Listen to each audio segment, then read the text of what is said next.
Nichts als glühende Farbe und Dramatik des Lichts. Sie schaffen einen Ort der Tiefe und meditativen Ruhe. Mitten in der Öffentlichkeit. Sogar an einem Durchfahrtsort. Mobilität kombiniert Ingo Maurer mit Aura und Stille. Leuchtend und mühelos plausibel einleuchtend. Ich glaube, gutes Design aber ist am Ende des Tages hat immer noch was mit Eleganz zu tun und Eleganz wiederum hat was mit Leichtigkeit zu tun. Also es hat damit was zu tun, mit wie viel Aufwand man etwas bewegt. Stefan Dietz ist einer der großen deutschen Industriedesigner. Seine Werkstatt liegt in einem Münchner Hinterhof. Seine Entwürfe sind weltweit ganz vorn. Keine Spur von Traditionsseligkeit. Beispielsweise Möbeldesign, ja. Ich meine, es war gerade Mailand, das, was man da sieht, das hätte man vor 50 Jahren schon genau so produzieren können. Wir tun uns schwer, die Zukunft neu zu denken. Das ist ein bisschen seltsam, weil wir gleichzeitig in einer Zeit leben, wo man eigentlich alles ändern müsste. Deutsches Automobildesign experimentiert unterdessen mit der Pornografie des Kühlers. Es geht ordentlich zur Sache. Großes Offenbarungstheater.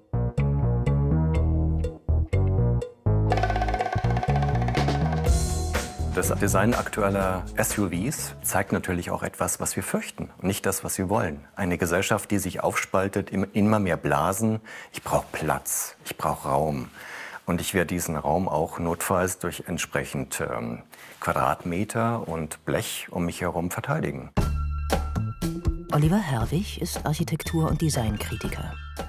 Für die wuchtige Gestaltung deutscher Luxuskarossen hat er wenig übrig. Design soll gesellschaftlichen Anspruch verkörpern, aus der Tiefe der Kultur kommen, für Orientierung sorgen. Deutsches Automobildesign zieht sich aus all dem protzig zurück. Was sehr viele SUVs verbindet, ist einfach dieser gewaltige Kühlergrill. Ne? Das ist wie so ein Triebwerk, das sich durch die Landschaft fräst und einsaugt oder wegbläst, was immer im Weg steht. Also das Gefühl von Masse, von Distanz und klischeemäßig natürlich auch für den chinesischen Markt entwickelt. Ein bisschen mehr Bling-Bling.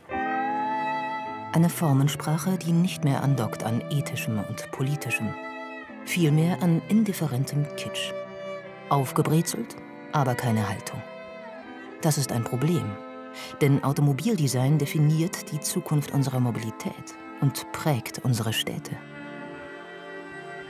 Die Autos wie der VW Käfer, der Porsche 911 und so weiter, das waren ja Autos, die von Grund auf entwickelt worden sind als eine stimmige Einheit. Heute werden Autos ja auf Plattformen gebaut, um Kosten zu sparen.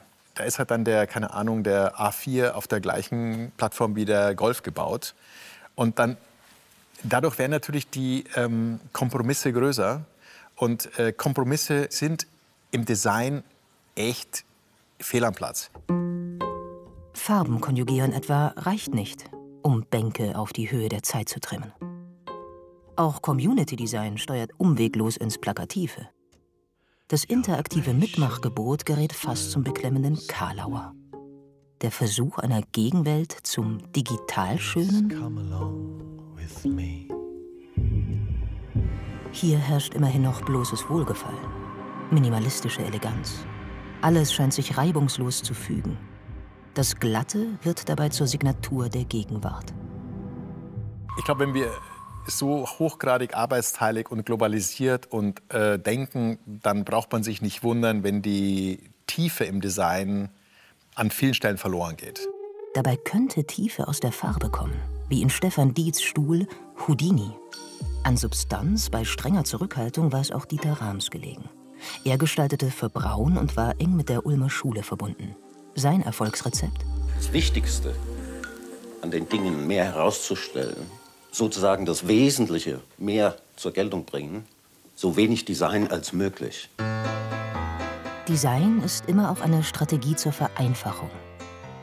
Aber heute macht es sich das Design vielfach zu einfach.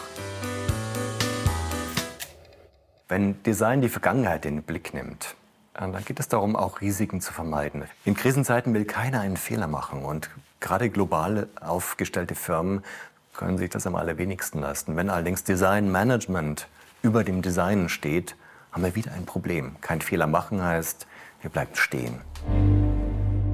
Design braucht Lust am Wagnis, am Spekulativen, aber auch ästhetische Schlüssigkeit. Was haben 12 grelle Neonröhren im roten Lampenschirm mit der Gesellschaft zu tun? Man muss nur hinsehen. Ihre Botschaft lautet: Die Welt ist großzügig.